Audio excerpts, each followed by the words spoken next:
We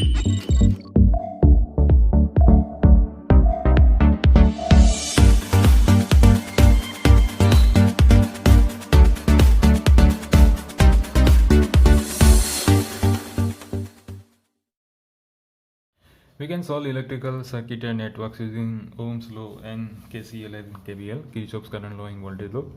But in case of complex networks, KCL and KVL becomes the long process to solve the networks, or it might be complex one. So to simplify the solution of the networks which are complex, very complex, we have various theorems based on the fundamental laws like Ohm's law, Kirchhoff's law, and these are the superposition theorem, Thevenin's theorem, and Norton's theorem. So let us start with the superposition theorem. So this is the statement for the superposition theorem. In any linear network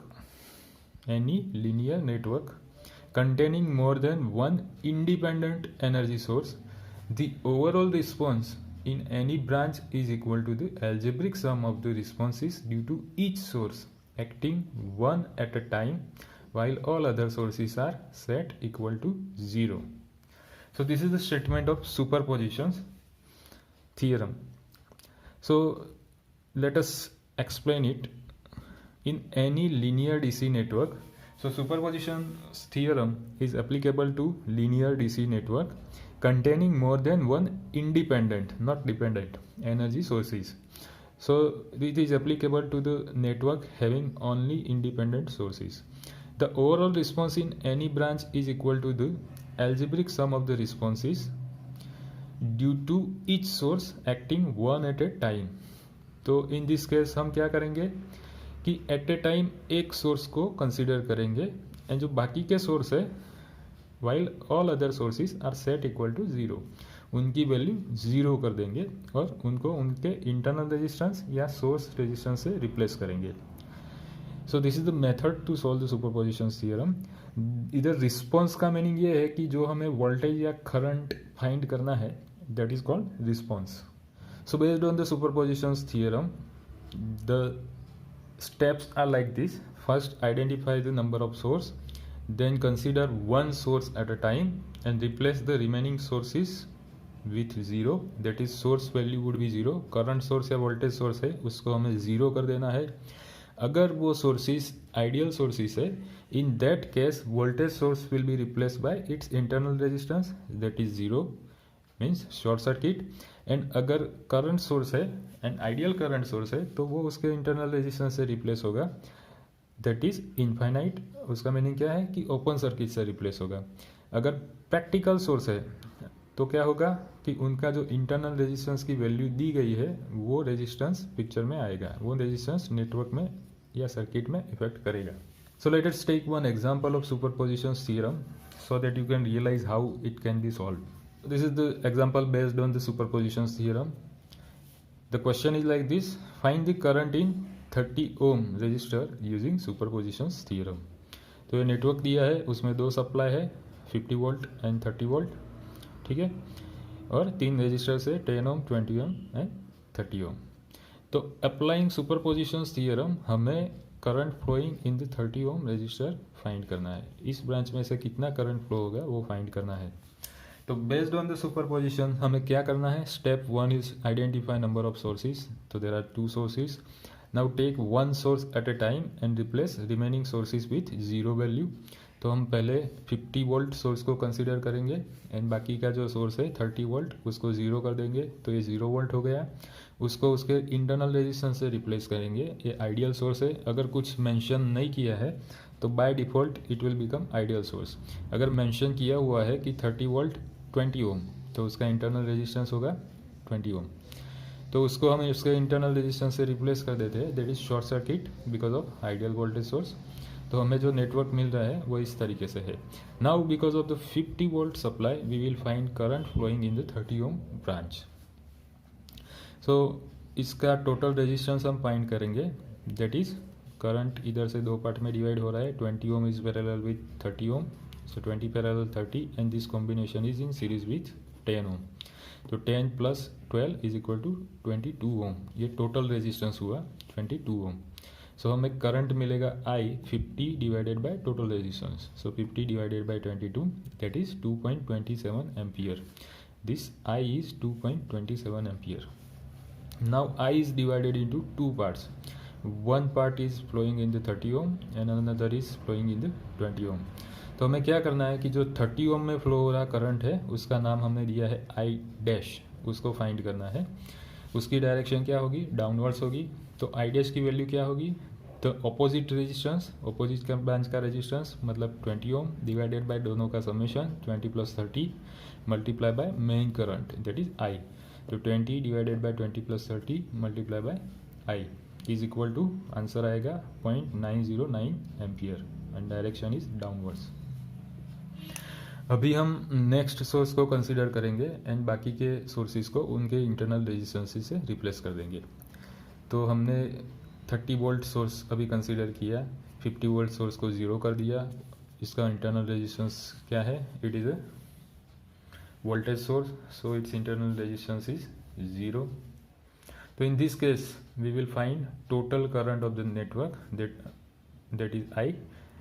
For that we will find equivalent resistance or total resistance of this network. So here we can see that 10 is in parallel with 30 and this combination is in series with 20. So we get total value of resistance 20 plus 10 is in parallel with 30. So final answer is 27.5 ohm. So we can get the I is equal to voltage divided by equivalent resistance or total resistance of the network. So 30 divided by 27.5 that is 1.0909 ampere, or we can say that 1.091 ampere. So we get the value of I is divided in two parts. One part is going in 30 ohm resistor, another part is going in 10 ohm resistor. We want to find the part which is going into 30 ohm resistor, that is I double dash. So I double dash is equal to resistance of opposite branch 10 ohm divided by total resistance 10 plus 30 multiplied by total current. So 10 divided by 10 plus 30 multiplied by total current, that is 0.2727 ampere. So we have got current in 30 ohm due to 50 volt and due to 30 volt. Now according to superposition theorem we will do algebraic sum of both the currents, that is I dash and I double dash. So total current that is flowing in the 30 ohm would be I dash plus I double dash is equal to 0.909 plus 0.2727 and the final answer is 1.1817 ampere. जो हमारा next theorem है उसका नाम है Thevenin's theorem. उसका statement ऐसा है, in any linear two terminal active DC network consisting of independent and or dependent voltage and current sources and resistors can be replaced by an equivalent network consisting of a single voltage source, उसका नाम देंगे हम Thevenin's equivalent voltage source VTH, and a series resistance that is Thevenin's equivalent resistance RH at a pair of terminals A and B. तो कैसा network होना चाहिए, linear and two terminal network होना चाहिए. तो वो दो टर्मिनल को कंसीडर करके हम बाकी के नेटवर्क को थेवेनिन्स इक्विवेलेंट फॉर्म में कन्वर्ट कर सके. And it should be active DC network consisting of independent and और dependent voltage and current sources. तो जो सोर्सेज है वो इंडिपेंडेंट भी हो सकते हैं, डिपेंडेंट भी हो सकते हैं.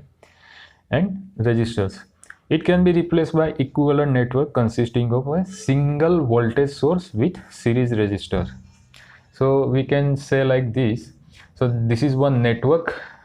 Here we have terminal A and B and the resistor is connected RL with terminal A and B.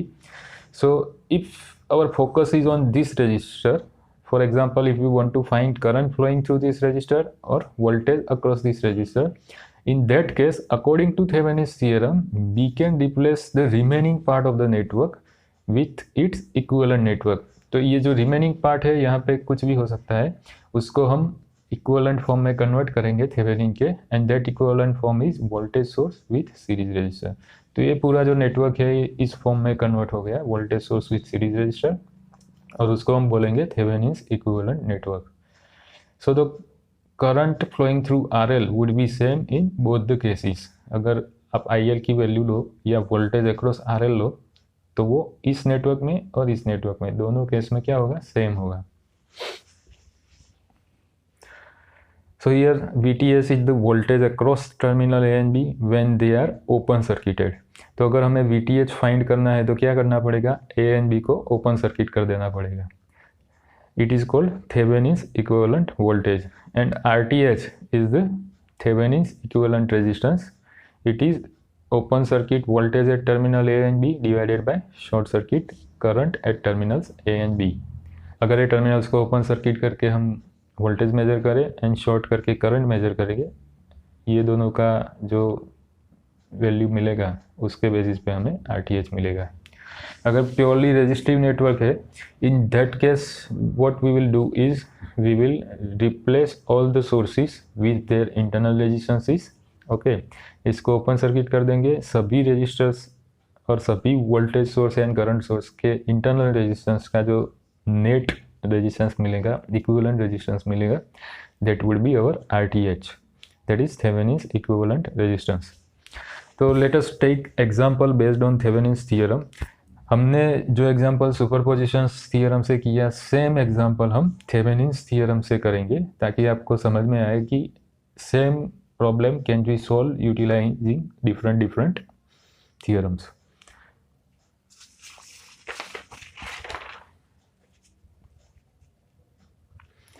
तो ये सेम क्वेश्चन है, find the current in 30 ohm resistor using Thevenin's theorem. So ये 30 ohm resistor है, उसमें से flow हो रहा current हमें फाइंड करना है. 50 वोल्ट एंड 30 वोल्ट सप्लाई है, 10 ohm, 20 ohm and 30 Om, 3 registers है. तो अभी अगर थेवेनिन्स थ्योरम यूटिलाइज कर रहे हैं तो हमें क्या करने पड़ेगा, पहले at terminals A and B हमें इनको नाम देना पड़ेगा, these are terminals A and B. और at terminals A and B हम क्या फाइंड करेंगे, थेवेनिन्स इक्विवेलेंट वोल्टेज. तो उसके लिए हमें ये टर्मिनल पे जो कनेक्टेड कंपोनेंट है उसको रिमूव करना पड़ेगा, दैट इज 30 ओम को हम रिमूव कर देते हैं. तो यहाँ पे जो हमें मिलेगा voltage, that would be our VTH. ठीक है, तो हमारा नेटवर्क इस तरीके से हो जाएगा. अगर इसको मैं रीड्रॉ करूँ, ये दो terminal A and B as it is है, उसके साथ कनेक्टेड ब्रांच एक ये है, उसके साथ connected another branch is like this.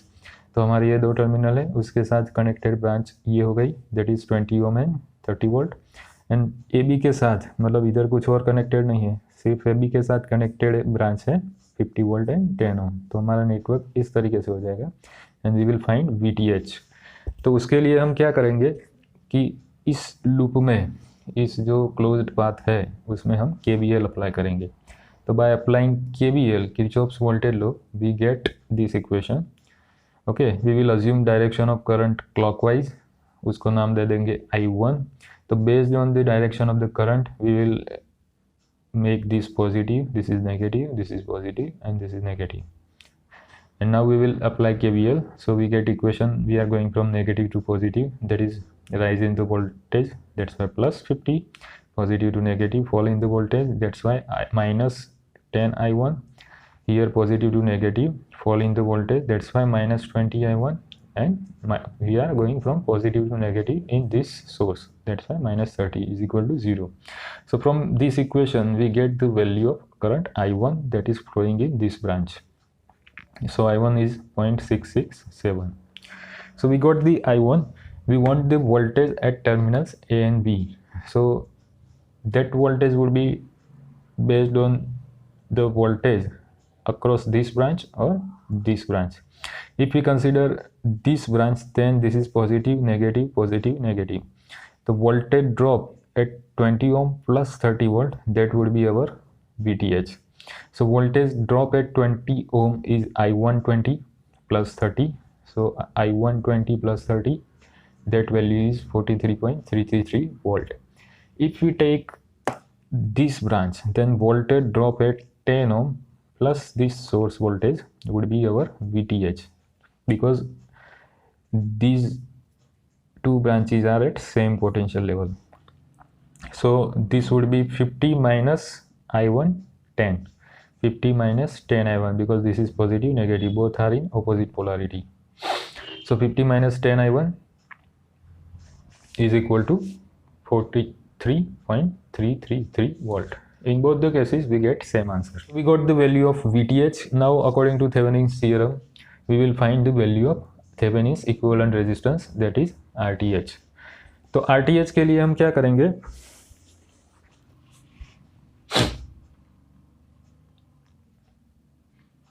We will replace the sources with internal resistances. Source value 0 कर देंगे, मतलब ये 0 वोल्टेज दोनों ही वोल्टेज सोर्स है, इसलिए उनकी जो इंटरनल रेजिस्टेंस की वैल्यू होगी वो 0 होगी, शॉर्ट सर्किट हो जाएगी.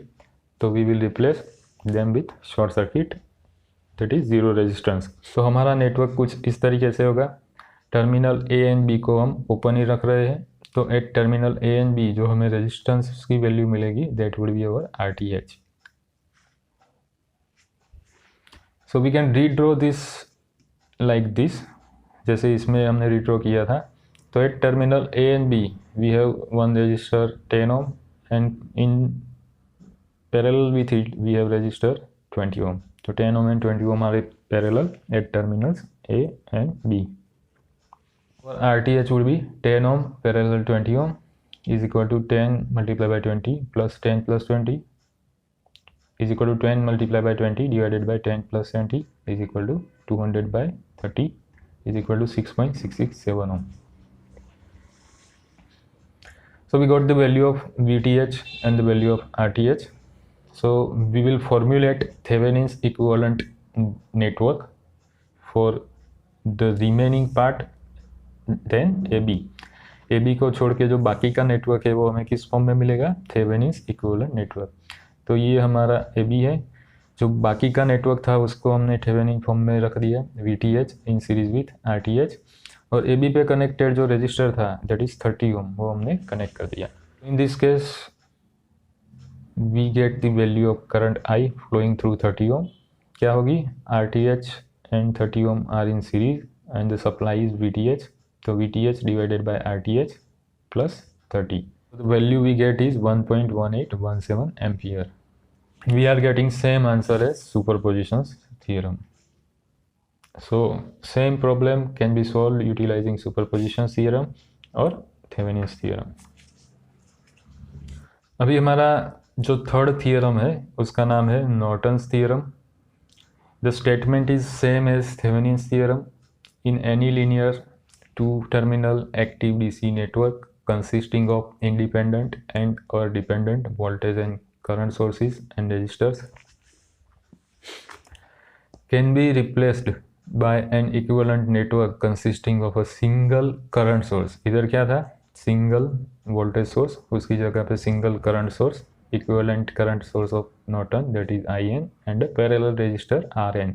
तो VTH की जगह पे IN, RTH की जगह पे RN at a pair of terminal AB. So in any linear two-terminal active DC network consisting of independent and dependent voltage and current sources, we can replace the remaining network except the component connected at AB like this. ऐसा network है तो AB के साथ connected component को छोड़ के जो बाकी का नेटवर्क है उसको हम इस फॉर्म में कन्वर्ट कर सकते हैं, that is IN and RN. IN is the Norton's equivalent current source and it is having parallel resistor RN. RN है Norton's equivalent resistance. ये IN की वैल्यू हमें कब मिलेगी? जब भी short circuit terminals A B at that time जो current flow होगा that would be our IN. IN is the short circuit current at terminals A and B. For the value of RN, resistance between terminal A and B when load is removed and all other sources are replaced by their internal resistance. तो RN की value के लिए जैसे हमने Thevenin में किया था, हम इस लोड को RL को रिमूव कर देंगे. जो भी रिमेनिंग सोर्सेस है voltage source and current source उनको उनके इंटरनल रेजिस्टेंस से रिप्लेस करेंगे, बाकी के रजिस्टर्स एज इट इज़ रहेंगे. उस टाइम पे at terminal A and B हमें जो रजिस्टर की वैल्यू मिलेगी that would be our RN. तो हम सेम एग्जांपल करेंगे जिसको हमने सुपरपोजिशन एंड थेवेनिन्स थ्योरम से सॉल्व किया था. सेम एग्जांपल को हम नॉर्टन्स थ्योरम से सॉल्व करेंगे. सेम प्रॉब्लम है, 50 वोल्ट एंड 30 वोल्ट सप्लाई है, 10 ओम 20 ओम 30 ओम रजिस्टर है। We want to find current flowing through 30 ohm resistor utilising the Norton's theorem. So first we want to find the Norton's equivalent current source की value.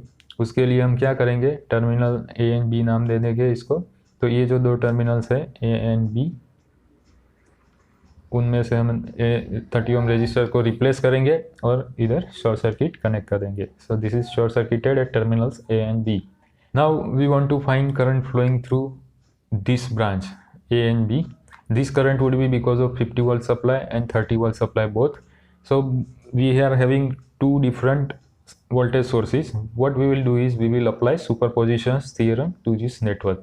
So according to superpositions theorem we will first consider 50 volt supply and जो बाकी का supply है 30 volt उसको हम zero कर देंगे और उसको उसके internal resistance that is zero resistance short circuit से रिप्लेस कर देंगे। In that case we get the value of I N dash, उसका नाम दिया है हमने I N dash and it is 5 ampere.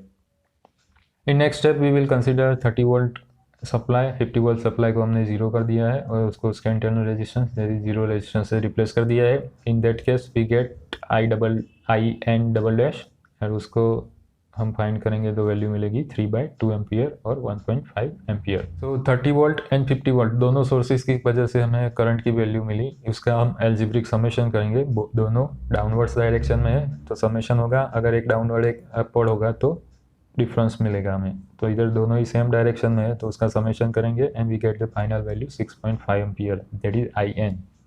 हमें आई एन मिल गया है। Now we want to find the value of R N that is Norton's equivalent resistance. तो उसके लिए हम क्या करेंगे कि ये जो नेटवर्क है उसमें से हमने ए बी के साथ कनेक्टेड 30 ओम को रिमूव कर दिया है, जो बाकी के वोल्टेज सोर्सेस है उनको ज़ीरो कर दिया है और उनको उनके इंटरनल रेजिस्टेंस इसके रिप्लेस कर दिया है। तो उस कंडीशन में जो हमें नेटवर्क मिला वो इस तरीके से है और उस टाइम पे at terminals A and B we will find the value of resistor that is Rn। तो at that case we have 10 parallel 20 और उसकी वैल्यू है 6.667 ओम। तो हमें Rn की वैल्यू मिल गई, In की वैल्यू मिल गई and we will get the Norton's equivalent network। so Norton का इक्विवेलेंट नेटवर्क कुछ इस तरीके से है, In is in parallel with Rn और it is connected to terminals A and B. Terminal A and B से हमने जो 30 ओम रिमूव किया था वो वापस कनेक्ट कर देंगे। तो हमें जो ये फाइनल नेटवर्क मिला वो इस तरीके से है। So the current I N is divided in two parts, one is in R N another is in 30 ohm branch. So the value of I would be Rn divided by Rn plus 30। Rn that is opposite to the 30 ohm। 30 ohm के opposition में जो resistor है वो Rn है, divided by total resistance Rn plus 30 multiplied by In। So we will get the value 1.1817 ampere। From this we can see that we can solve different networks utilizing the different network theorems। So same network को हम different theorem apply करके भी solve कर सकते हैं। Based on the network हमें decide करना है कि कौन सा थियरम अप्लाई करना इजी होगा और कौन सा थियरम डिफ़िकल्ट होगा। तो जो थियरम जो नेटवर्क के लिए इजी है वो हम अप्लाई करेंगे और अकॉर्डिंगली हम उसका आंसर फाइंड करने की कोशिश करेंगे। कौन सा थियरम अप्लाई करना इजी है वो आप नेटवर्क को देख के और प्रैक्टिस से डिसाइड कर सकते हो।